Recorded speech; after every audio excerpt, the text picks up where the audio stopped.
September മാസം 1-ാം തീയതിയാണ്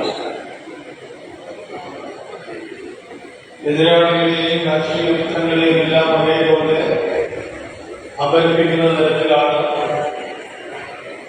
നമ്മുടെ സംഘടനാ സമ്മേളനം ചെയ്തത്. തികച്ചും ജനാധിപത്യപരമായി ഉൾപ്പാട്ട് ജനാധിപത്യത്തോടുകൂടി അത്തരം സമ്മേളനങ്ങൾ നടത്തുക എന്ന് പറയുന്നത് പല രാഷ്ട്രീയ കക്ഷികൾക്കും സാധിക്കാത്ത ഒരു കാര്യമാണ്. ആ ഗാന്ധി സമ്മേളനങ്ങൾ വിജയകരമായി പൂർത്തിയാക്കിയതിനു ശേഷം ലോക്കൽ സമ്മേളനങ്ങൾ പൂർത്തീകരിച്ചു. അത് കഴിഞ്ഞ് 14ാമത്തെ ഏരിയ സമ്മേളനമാണ് നമ്മുടെ ജില്ലയിൽ. ഇനി 4 ഏരിയ സമ്മേളനങ്ങളാണ്. ഡിസംബർ മാസം 3-4 തീയതികളിൽ കരുനാഗപ്പള്ളിയിൽ ചേരുന്ന സമ്മേളനത്തോട് കൂടി ഏരിയ സമ്മേളനം അവസാനിക്കും. പിന്നീട് ജില്ലാ സമ്മേളനം പ്രത്യേക ഡിസംബർ മാസം 8, 9, 10 തീയതികളിൽ ജില്ലാ സമ്മേളനവും അത് കഴിഞ്ഞ് 30 വർഷത്തെ ഇടവേളയ്ക്ക് ശേഷം പാർട്ടി സംസ്ഥാന സമ്മേളനവും കൊല്ലത്ത് ചെയ്യുകയാണ്. ആ പാർട്ടി സംസ്ഥാന സമ്മേളനം കൊല്ലത്ത് നടത്തണമെന്ന് നമ്മൾ സംസ്ഥാന കമ്മിറ്റിയോട് അങ്ങോട്ട് ആവശ്യപ്പെട്ടതാണ്. ഈ ജില്ലയിൽ തൊഴിലാളികൾക്ക് വിപ്ലവ പ്രസ്ഥാനത്തിന് വളരെ വേരോട്ടമുള്ള ഈ ജില്ലയിൽ ആ സംസ്ഥാന സമ്മേളനം 30 വർഷത്തെ ഇടവേളയ്ക്ക് ശേഷം നടത്താൻ ഞങ്ങൾ തയ്യാറാണ് എന്ന ഒരു ബോധ്യത്തിന്റെ അടിസ്ഥാനത്തിലാണ് ആ സമ്മേളനം വളരെ വിപുലമായ സമ്മേളനമായി നടക്കാൻ പോകും. അത് കഴിഞ്ഞാൽ 24ാം പാർട്ടി കോൺഗ്രസ് തമിഴ്നാട്ടിലെ മധുരയിൽ ചെയ്തു. മധുരയിൽ ആ സമ്മേളനം നടക്കുന്ന 52 വർഷത്തെ ഇടവേളയ്ക്ക് ശേഷം 1952-ലും പിന്നീട് 72-ലും അതിനുശേഷമാണ് ഇത്തവണ പാർട്ടി കോൺഗ്രസ് ചെയ്തത്. നമ്മുടെ പാർട്ടി കോൺഗ്രസിന് ദേശീയ രാഷ്ട്രീയത്തിൽ വളരെ വലിയ ചലനങ്ങളുണ്ടാക്കുന്ന നയതീരുമാനങ്ങൾ എടുക്കുന്ന സമ്മേളനമാണ് പാർട്ടി കോൺഗ്രസ് എന്ന് പറയുമ്പോൾ. സാർവദേശീയ ദേശീയ തലത്തിലെ സമസ്ത മേഖലയെയും പ്രതിപാദിക്കുന്ന വിലയിരുത്തുന്ന ഒരു സമ്മേളനമാണ് നമ്മൾ പാർട്ടി കോൺഗ്രസ്സായി നടത്തുന്നത്. നമുക്കറിയാൻ കഴിയും 23ാം പാർട്ടി കോൺഗ്രസ് നടന്നത് കണ്ണൂരിലാണ്. ആവേശത്തിന്റെ അലകടൽ തീർത്താനുള്ള സമ്മേളനം കണ്ണൂരിൽ സമാപിച്ചത്. ആ സമ്മേളനത്തിലെ ഏറ്റവും പ്രധാനപ്പെട്ട ഒരു തീരുമാനം 22ാം പാർട്ടി കോൺഗ്രസിൽ എടുത്ത തീരുമാനങ്ങളിൽ നിന്ന് വ്യത്യസ്തമായി ഒരു പ്രധാനപ്പെട്ട തീരുമാനം നമ്മൾ 23ാം പാർട്ടി കോൺഗ്രസിൽ എടുത്തതിന്റെ ഭാഗമായിട്ടാണ് ദേശീയ രാഷ്ട്രീയത്തിൽ ബിജെപി തടഞ്ഞു നിർത്തുക എന്ന് പറയുന്ന ഒരു സമീപനം സ്വീകരിക്കാൻ കഴിയും. കഴിഞ്ഞ കാലങ്ങളിൽ നമ്മൾ ബിജെപി ഐസൊലേറ്റ് കോൺഗ്രസ്, ബിജെപി പരാജയപ്പെടുത്തുക, കോൺഗ്രസിനെ ഒറ്റപ്പെടുത്തുക എന്ന് പറയുന്ന സമീപനമാണ് സ്വീകരിച്ചിരുന്നതെങ്കിൽ അതിൽ നിന്ന് വ്യത്യസ്തമായി ബിജെപി വിരുദ്ധ ശക്തികളെ ഏകോപിപ്പിക്കാൻ കഴിയണം എന്ന ഏറ്റവും സുപ്രധാനമായ തീരുമാനങ്ങൾ എടുത്തതിന്റെ ഭാഗമായിട്ടാണ് 400 സീറ്റ് ലഭിക്കുമെന്ന് പറയുന്ന ബിജെപി 2 ഘടകകക്ഷികളുടെ സഹായത്തിൽ 2 ഊന്നുവടികളുടെ സഹായത്തിൽ ഭരണം നടത്തി മുന്നോട്ട് പോകുന്നു. ഞാൻ പറഞ്ഞത് നമ്മുടെ പാർട്ടി കോൺഗ്രസുകൾ ഏറ്റവും പ്രധാനപ്പെട്ട രാഷ്ട്രീയ സാഹചര്യങ്ങൾ, ആ രാഷ്ട്രീയ സാഹചര്യങ്ങൾ ദേശീയ രാഷ്ട്രീയത്തിൽ ഉണ്ടാകുന്ന മാറ്റം നമ്മുടേതായിട്ടുള്ള അഭിപ്രായങ്ങൾ പറയാനും സ്ഥാപിക്കാനും കഴിയുന്ന നിലയിൽ ആളുകൾ ദേശീയ മാധ്യമങ്ങളടക്കം വളരെ വലിയ ശ്രദ്ധയോടുകൂടിയാണ് നമ്മുടെ പാർട്ടി കോൺഗ്രസിനെ കാണുന്നത്. അത് സൂചിപ്പിക്കാനാണ് ഞാൻ ഉദ്ദേശിച്ചത്. നമ്മുടെ പാർട്ടി സമ്മേളനങ്ങൾ ദേശീയ രാഷ്ട്രീയത്തിലെയും അതുപോലെ തന്നെ സാർവദേശീയ തലത്തിലെയും എല്ലാ കാര്യങ്ങളും പരിശോധിച്ചിട്ടാണ് നമ്മൾ മുമ്പോട്ട് പോകുന്നത്. പലപ്പോഴും എതിരാളികൾ നമ്മൾ ആക്ഷേപിക്കാറുണ്ട്, റഷ്യയിൽ മഴ പെയ്യാൻ പുറപ്പെടുവിക്കുന്നവരാണ് കമ്മ്യൂണിസ്റ്റുകാർ. കഴിഞ്ഞ കാലങ്ങളിലെല്ലാം അങ്ങനെയാണ് ആക്ഷേപിക്കുന്നത്. റഷ്യയിൽ മഴ പെയ്യാൻ ഇവിടെ പുറപ്പെടുവിക്കും. നമുക്ക് സാർവദേശീയ തലത്തിലുള്ള ഏത് ചെറിയ മാറ്റത്തെയും അത് നമ്മുടെ രാജ്യത്തെ ജനങ്ങളെ എങ്ങനെ ബാധിക്കും എന്നുള്ളതിലേക്ക് ചർച്ച ചെയ്തിട്ടാണ് ഏറ്റവും താഴെ തട്ടിലുള്ള രാജ്യങ്ങൾ മുന്നോട്ട് പോകുന്നത്. നമ്മുടെ സെൻട്രൽ കമ്മിറ്റി കൂടി കരട് രാഷ്ട്രീയ റിപ്പോർട്ട് തയ്യാറാക്കി അത് പ്രസിദ്ധീകരിച്ചു കഴിഞ്ഞാൽ ആ രാഷ്ട്രീയ പ്രശ്നങ്ങളിൽ അടിസ്ഥാന ഘടകമായ ബ്രാഞ്ചിനും പാർട്ടി മെമ്പർക്കും അതിന് പുറത്തുള്ള ആളുകളെല്ലാം അഭിപ്രായം പറയാനുള്ള സ്വാതന്ത്ര്യം, അത്രയും വിപുലമായ ഒരു ജനാധിപത്യ അവകാശം നമ്മുടെ പാർട്ടി മാത്രമാണ് വിഭാവനം ചെയ്യുന്നത്. ഒരു പാർട്ടി ഘടകത്തിന് ഈ പറയുന്ന കരട് രാഷ്ട്രീയ രേഖയിൽ പറയുന്ന ഈ നയത്തിൽ ആ നയം ശരിയല്ല, അതിൽ ഇന്ന മാറ്റം വരുത്തണം എന്നാവശ്യപ്പെട്ടാൽ അത് പാർട്ടി കോൺഗ്രസിന്റെ മുന്നിലേക്ക് വരികയാണ്. അത് സ്വീകരിക്കുകയോ നിരാകരിക്കുകയോ ചെയ്യാം. സ്വീകരിച്ച അനുഭവങ്ങളുണ്ട്, നിരാകരിച്ച അനുഭവങ്ങളുണ്ട്. അപ്പൊ 24 പാർട്ടി കോൺഗ്രസിന് മുന്നിലേക്ക് അത്തരം അഭിപ്രായങ്ങൾ കൃത്യമായി രേഖപ്പെടുത്താൻ നമ്മുടെ ഓരോ സഖാവിനും കഴിയുന്നതാണ്. അത്തരം അവകാശങ്ങൾ വിനിയോഗിക്കണം എന്നുകൂടി പറയാൻ ഞാൻ ആഗ്രഹിക്കുന്നത്. സാർവദേശീയ തലത്തിൽ ഏറ്റവും പ്രധാനപ്പെട്ട കഴിഞ്ഞ കുറേ സമ്മേളനങ്ങളിൽ നമ്മൾ ചർച്ച ചെയ്യുന്ന വിഷയം അമേരിക്കൻ സാമ്രാജ്യത്തിന്റെ ഏറ്റവും വലിയ ഇടപെടലുകൾ, പ്രത്യേകിച്ച് 1990 കാലഘട്ടത്തിൽ സോവിയറ്റ് യൂണിയന്റെ തകർച്ച. സോവിയറ്റ് യൂണിയന്റെ തകർച്ചയോടുകൂടി ഒരു സോഷ്യലിസ്റ്റ് ചേരിയുടെ പ്രകടമായ തകർച്ചയാണ് ആ കാലഘട്ടത്തിൽ നമ്മൾക്ക് നേരിടേണ്ടതായിട്ട് വന്നിട്ടുണ്ട്. അപ്പോൾ സോവിയറ്റ് യൂണിയൻ ഏറ്റവും പ്രധാനപ്പെട്ട ഒരു വൻശക്തിയായി അമേരിക്കൻ സാമ്രാജ്യത്തിന്റെ വെല്ലുവിളിച്ചുകൊണ്ട് നിലനിന്ന അന്ന് പ്രയോഗം തന്നെ 2 സൂപ്പർ പവേഴ്സ് എന്നാണ്. 2 വൻശക്തികൾ. ഒന്ന് മുതലാളിത്ത ലോകത്തിന് നേതൃത്വം കൊടുക്കുന്ന അമേരിക്കയും മറുഭാഗത്ത് സോവിയറ്റ് യൂണിയൻ നേതൃത്വത്തിലുള്ള സോഷ്യലിസ്റ്റ് ക്യാമ്പും കിഴക്കൻ യൂറോപ്പിലെ കമ്മ്യൂണിസ്റ്റ് രാജ്യങ്ങൾ. സോവിയറ്റ് യൂണിയന്റെ തകർച്ചയോടുകൂടി ഈ രാജ്യം ഒന്നായി തകർന്നു. അപ്പോൾ വലിയൊരു പ്രചരണം നമുക്കെല്ലാം അറിയാം. ഏറ്റവും വലിയ പ്രചരണം വന്നത് മാർക്സിസത്തിന് കാലഹരണപ്പെട്ടു. മാർക്സിസം കാലഹരണപ്പെട്ടു. മാർക്സിസം രക്ഷയില്ല. മുതലാളിത്തത്തിന് പകരം വയ്ക്കാൻ സോഷ്യലിസത്തിനാവില്ല. വളരെ വലിയ പ്രചരണമാണ് നമ്മുടെ രാജ്യത്തടക്കമുള്ള ആളുകൾ നടത്തിയത്. നമ്മുടെ പാർട്ടി ഉൾപ്പെടെയുള്ള ഇന്ത്യയിലെ കമ്മ്യൂണിസ്റ്റ് പാർട്ടികൾ, ലോകത്തെ അപൂർവ ചില രാഷ്ട്രീയ പാർട്ടികൾ, അവർ പറയും മാർക്സിസത്തിന്റെ തകർച്ചയല്ല. മാർക്സിസം നടപ്പാക്കിയതിൽ, ആ രാജ്യത്ത് നടപ്പാക്കിയതിൽ വന്ന വീഴ്ചകളാണ്, ആ ഭരണാധികാരികൾക്ക് സംഭവിച്ച വീഴ്ചകളാണ്. മാർക്സിസം എന്ന് പറയുന്നത് ശാസ്ത്രീയ സോഷ്യലിസത്തിൽ അടിസ്ഥാനമാക്കിയിട്ടുള്ള സിദ്ധാന്തമാണ്. മറ്റ് സിദ്ധാന്തത്തെ പോലെയല്ല. അതുകൊണ്ടാണ് സർവശക്തമാണ് മാർക്സിസം.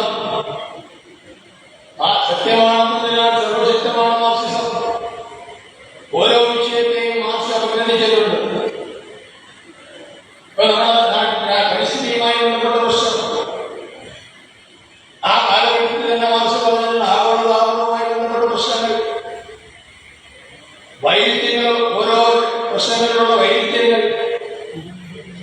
മുതലാളിത്ത ലോകത്തെ ആളുകൾ മാർക്സിനെ എതിർക്കുമ്പോഴും മാർക്സിസത്തെ അംഗീകരിച്ചുകൊണ്ടാണ് ഈ കാലഘട്ടത്തിൽ മുന്നോട്ട് പോകുന്നത്. അപ്പൊ മാർക്സിസത്തിന് നാശമില്ല. മാറ്റം എന്ന് പറയുന്നതിന് മാത്രമാണ് മാറ്റമുള്ളത്. അപ്പൊ അങ്ങനെ ഒരു സിദ്ധാന്തം, മഹത്തായ ഒരു കമ്മ്യൂണിസ്റ്റ് പ്രത്യയശാസ്ത്രം, അതാണ് നമ്മൾ ഉയർത്തിപ്പിടിക്കുന്നത്. അടിമകളും ഉടമകളുമില്ലാത്ത, മർദ്ദകരും മർദ്ദിതരുമില്ലാത്ത, ചൂഷകരും ചൂഷിതരുമില്ലാത്ത ഒരു സാമൂഹിക സ്ഥിതി, ഒരു നല്ല നാളെ, ആ നല്ല നാളെ കെട്ടിപ്പടുക്കാൻ വേണ്ടി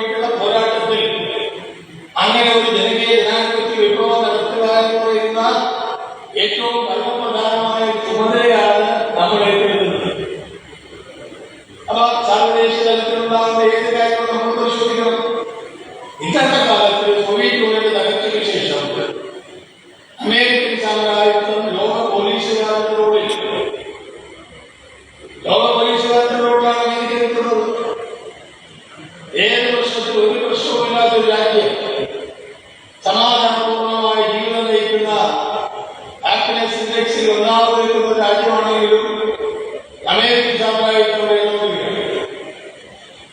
ഇടപെട്ട് കഴിഞ്ഞാൽ അവിടെ അശാന്തിയുടെ നാടുകളാണ്. പിന്നെ കലാപരിഷ്ഠിതമായ ഒരു ലോക സാഹചര്യം ഉണ്ടാക്കിയെടുക്കാൻ വളരെ ബോധപൂർവമായ അമേരിക്ക പരിശ്രമിക്കും. നമുക്കറിയാം 1987 ബാലറ്റിലൂടെ അധികാരത്തിൽ വന്ന നമ്മുടെ കൊച്ചു സംസ്ഥാനത്തെ ഗവൺമെന്റിനെ വിമോചന സമരത്തിലൂടെ പിരിച്ചുവിടാൻ അമേരിക്കൻ രാജസംഘടനയായ CIA ഇടപെട്ടിട്ടുണ്ട് എന്ന് പിൽക്കാലത്ത് മുങ്ങിയായിട്ട് അനുമതികളെന്ന് പറഞ്ഞിട്ടുണ്ട്. കാരണം നമ്മൾ ആലോചിക്കണം, ഒരു ഇന്ത്യയെ പോലൊരു അഭിവികസിത തൊഴിലാളിത്ത രാജ്യത്ത്, അതിന്റെ തെക്കേറ്റത്ത് സ്ഥിതി ചെയ്യുന്ന ഒരു ചെറിയ സംസ്ഥാനത്ത് ഒരു ബദൽ മാർഗത്തിലൂടെ ലോകത്തെ ആദ്യമായി ബാലറ്റ് പേപ്പറിലൂടെ ചില നിയമസിന്റെ നേതൃത്വത്തിലുള്ള ഗവൺമെന്റ് അധികാരത്തിൽ വന്നു. ആ ഗവൺമെന്റ് മുന്നോട്ട് വെച്ച നയങ്ങളാണ് അമേരിക്കയ്ക്ക് പ്രശ്നം. മുതലാളിത്ത നയങ്ങളിൽ വ്യത്യസ്തമായ സാമ്പത്തിക നയം, ആ സാമ്പത്തിക നയം മുന്നോട്ട് വെച്ചിട്ടാണ് ആ ഗവൺമെന്റ് മുന്നോട്ട് പോയത്.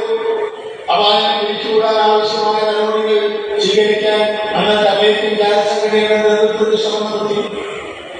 ചെറിയ കാര്യമല്ല. ഇതാണ് ഓരോ രാജ്യത്തും അമേരിക്കൻ സാമ്രാജ്യത്തെ നടപ്പാക്കിക്കൊണ്ടിരിക്കുന്നത്. അതിന്റെ ഫലമായിട്ടാണ് ലോകത്തിലെ സമാധാനത്തിൻ്റെതായിട്ടുള്ള ലോകം. അത് പശ്ചിമേഷ്യയിലായാലും അതുപോലെ തന്നെ ഉക്രൈന്റെ നാറ്റോ യുദ്ധകാലത്ത് ഉക്രൈൻ റഷ്യ യുദ്ധത്തിലായാലും അവിടെ നടക്കുന്നത്. അപ്പൊ അമേരിക്കയിലെ ഏറ്റവും വലിയ സൈനിക വ്യാപാരമാണ് അമേരിക്കയുടെ സമ്പദ്ഘടനയെ താങ്ങി നിർത്തുന്നത്. $91,600 കോടി. 91,600 ബില്യൺ ഡോളറാണ് അമേരിക്കൻ സൈനിക ആവശ്യങ്ങൾക്ക് വേണ്ടി ഒരു വർഷം നീക്കിവെക്കുന്നത്. അത് ലോകത്തെ സൈനിക ആവശ്യങ്ങൾക്ക് വേണ്ടി നീക്കിവെക്കുന്നതിന്റെ 60%. ബാക്കി എല്ലാ രാജ്യത്തിനും കൂടെ 40% ഉള്ളൂ. അമേരിക്കൻ സമ്പദ്ഘടനയെ താങ്ങി നിർത്തുന്നത് ഈ യുദ്ധോപകരണങ്ങളുടെ വിൽപ്പനയാണ്. ശവപ്പെട്ടി കച്ചവടക്കാരുടെ അനുഭവം നമുക്കറിയാമല്ലോ. അതുപോലെയാണ് അമേരിക്ക ലോകത്തെമ്പാടും കലാപവും യുദ്ധവും യുദ്ധസമാനമായ അന്തരീക്ഷവും ഒക്കെ ഉണ്ടാകാം. അതിനു വേണ്ടിയുള്ള പ്രവർത്തനങ്ങളാണ് ഇന്ന് നടത്തിക്കൊണ്ടിരിക്കുന്നത്. അതിന് ഭാഗമായിട്ടാണ് ഗാസയിൽ പാലസ്തീൻ യുദ്ധം. കഴിഞ്ഞ ഒരു വർഷക്കാലമായി 40,000 ആളുകളാണ് മരിച്ചത്. അതിൽ 1,00,000 സ്ത്രീകളും കുട്ടികളുമാണ്. എന്തുകൊണ്ട് ഇസ്രയേലിനെ നിലയ്ക്ക് നിർത്താൻ നമുക്ക് കഴിയുന്നില്ല? ഐക്യരാഷ്ട്രസഭയുടെ തീരുമാനങ്ങൾ പോലും നടപ്പാവുന്നില്ല. ഐക്യരാഷ്ട്രസഭ ഒരു തീരുമാനം എടുക്കാൻ ഈ അടുത്ത സമയത്ത് ഇസ്രായേൽ പ്രസിഡന്റിനെതിരായി അറസ്റ്റ് വാറന്റ് പുറപ്പെടുവിച്ചിട്ടുണ്ട്. ഹമാസിന്റെ നേതാവിനെതിരായിട്ടും അറസ്റ്റ് വാറന്റ് പുറപ്പെടുവിച്ചിട്ടുണ്ട്. പാലസ്തീനിലെ യഥാർത്ഥ വിഷയത്തോടൊപ്പമാണ് ലോകത്തെ ബഹുഭൂരിപക്ഷപ്പെടുത്ത ജനങ്ങൾ അവരുടെ ഭൂമി പിടിച്ചെടുക്കാൻ വേണ്ടിയിട്ട് ബോധപൂർവമായി ഇസ്രായേൽ നടത്തുന്ന തെറ്റായിട്ടുള്ള സമീപനങ്ങൾക്കെതിരായിട്ടാണ് ലോകത്തെ പുരോഗമന ശക്തികൾ. ഇനി റഷ്യയിലേക്ക് നോക്കിയാലോ, റഷ്യ സോവിയറ്റ് സോഷ്യലിസ്റ്റ് റിപ്പബ്ലിക്കിൽ നിന്ന് വിട്ടുപോകുന്ന ഉക്രൈനെ പോലെ, അസർബൈജാനെ പോലെ, അർമേനിയയെ പോലെയുള്ള രാജ്യങ്ങൾ, ആ രാജ്യങ്ങളിൽ അന്ന് വിട്ടുപോകുമ്പോൾ ചില കരാറുകൾ ഏർപ്പെട്ടിട്ടുണ്ട്. ഉക്രൈനുമായിട്ടുള്ള കരാറിൽ ഏറ്റവും പ്രധാനപ്പെട്ടത് നാറ്റോ സഖ്യത്തിൽ ഏർപ്പെടാൻ പാടില്ല. നാറ്റോ സഖ്യത്തിൽ ഏർപ്പെട്ടാൽ തന്ത്രപ്രധാനമായിട്ടുള്ള ഒരു സ്ഥാനത്ത് നിൽക്കുന്ന ഉക്രൈനിൽ നിന്ന് റഷ്യയുടെ ആഭ്യന്തര സുരക്ഷിതത്വത്തിന് തടസ്സമാണ്. അപ്പോ അതിലേക്ക് വന്നപ്പോഴാണ് റഷ്യ ആക്രമണത്തിലേക്ക് നീങ്ങിയത്. ഫലത്തിൽ ഇപ്പൊ നടക്കുന്നത് ഉക്രൈൻ റഷ്യൻ യുദ്ധം എന്ന് പറയുമ്പോൾ റഷ്യയും നാറ്റോ രാജ്യങ്ങളുമായിട്ടുള്ള യുദ്ധമായി മാറി. അപ്പൊ ഇതിനെതിരായി ഈ യുദ്ധസമാനമായ അന്തരീക്ഷം മാത്രമല്ല, പാലസ്തീനിൽ എടുക്കുന്ന സമീപനത്തിനെതിരെ ലോകത്തെമ്പാടും അമേരിക്കയിലും യൂറോപ്പിലും അടക്കം നിരവധി പ്രധാനപ്പെട്ട സർവകലാശാലകളിലടക്കം വലിയ പ്രക്ഷോഭങ്ങൾ നടക്കുകയാണ്. അതോടൊപ്പം തന്നെ ജീവിക്കാൻ ആവശ്യമായ സാഹചര്യങ്ങൾക്ക് വേണ്ടി തൊഴിലെടുക്കുന്ന ആളുകളുടെ പ്രക്ഷോഭം വർദ്ധിച്ചു വരുന്നു. അതോടൊപ്പം നമ്മൾ നിരാശപ്പെടുന്ന ഒരു കാര്യം വലതുപക്ഷ സ്വാധീനം കൂടി വരികയാണ്. സ്വച്ഛ രാഷ്ട്രീയത്തിന് വളരെയധികം പ്രാധാന്യം കൂടി വരികയാണ്. അതിന്റെ ഫലമായിട്ട് ഓരോ രാജ്യത്തും ബ്രിട്ടനിൽ കഴിഞ്ഞ തെരഞ്ഞെടുപ്പിൽ രക്ഷിച്ചുമക്കിനെ പോലെയുള്ള ഇന്ത്യൻ വംശജനായ പ്രധാനമന്ത്രിയാണെന്ന് നമ്മുടെ ദേശീയ മാധ്യമങ്ങൾ പ്രതിഘോഷിച്ചതാണ്. എന്നാൽ കൺസർവേറ്റീവ് പാർട്ടിയുടെ നേതാവായിട്ടാണ് അദ്ദേഹം മത്സരിച്ചത്. കൺസർവേറ്റീവ് പാർട്ടി എന്ന് പറഞ്ഞാൽ മാർക്കറ്റ് ടാച്ചറുടെ പാർട്ടിയാണ്. നവലിബറൽ നയങ്ങൾ, ആഗോളവൽക്കരണം, ഇതിനെല്ലാം വളരെയധികം പ്രാധാന്യം കൊടുത്തുകൊണ്ട് പ്രവർത്തിച്ച മാർഗരറ്റ് താച്ചറിന്റെ പാർട്ടിയുടെ കൺസർവേറ്റീവ് പാർട്ടിയുടെ നേതാവായ ഋഷി സുനക് 20% കൊണ്ട് കുറച്ചേ എത്തിയുള്ളൂ. 250 സീറ്റും കുറച്ചു. ലേബർ പാർട്ടി അവിടെ അധികാരത്തിൽ വന്നു.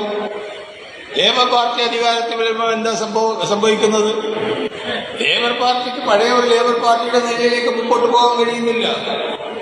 അവർ വലത്തോട്ട് ചായുന്ന സമീപനമാണ് സ്വീകരിക്കുന്നത്. ഫ്രാൻസിലും അത് തന്നെ. ഫ്രാൻസിലും മക്രോണിന്റെ നേതൃത്വത്തിലുള്ള ഗവൺമെന്റ് അധികാരത്തിലേക്ക് വരുന്നു. നമ്മുടെ ചുറ്റാകെയുള്ള രാജ്യങ്ങൾ, നേപ്പാളായാലും ബംഗ്ലാദേശ് ആയാലും മാലദ്വീപ് ആയാലും പാകിസ്ഥാനായാലും അവിടെ നിന്ന് സംഭവിക്കുന്നു. ബംഗ്ലാദേശ് നമ്മുടെ കൂടി സഹായത്തോടുകൂടി രൂപീകൃതമായ രാജ്യമാണ്. പാകിസ്ഥാനിൽ നിന്ന് വേറിട്ട് വന്ന രാജ്യം. ഇന്ത്യൻ പട്ടാളത്തിന്റെ ശക്തമായ ഇടപെടലിന്റെ ഫലമായി ആ ബംഗ്ലാദേശ് സ്ഥാപിതമായതാണ്. അവിടെ നടക്കുന്ന പ്രക്ഷോഭത്തിന് വേണ്ടിയാണ്. ആ ബംഗ്ലാദേശിന്റെ സ്വാതന്ത്ര്യ സമരത്തിൽ പങ്കെടുത്ത ആളുകൾക്ക് ഇപ്പോഴും CPM-ന്റെ ചടയമംഗലം ഏരിയ സമ്മേളന പൊതുസമ്മേളനം ഉദ്ഘാടനം ചെയ്തുകൊണ്ട് CPM സംസ്ഥാന കമ്മിറ്റി അംഗം ഷാജീറിൻ്റെ ഉദ്ഘാടന പ്രസംഗം ആണ് സാക്ഷിയുടെ പ്രേക്ഷകർ കാണുന്നത്. സമ്മേളന വേദിയിൽ നിന്നുകൊണ്ട് ഗോപൻ മുദ്രയും രാജ്മോഹൻ